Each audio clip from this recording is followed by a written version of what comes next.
2000 piece shirt, 2000 piece shirt আছে। হ্যাঁ, আসলে সব তো দেখানো সম্ভব না, এগুলো আবার ভাঁজ করা লাগে। তো কাপড়গুলো খুবই সুন্দর, সফট, দারুণ কাপড়।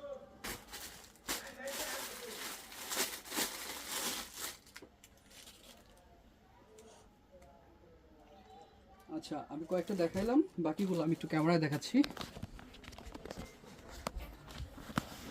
এই যেগুলা সব নতুন চলে আসছে। এই যে এখানে যে শার্টগুলো দেখতেছেন সব 2000 পিস শার্ট আছে এখানে, সব ইনটেক। হ্যাঁ, মদন পলি করা, সব ইনটেক।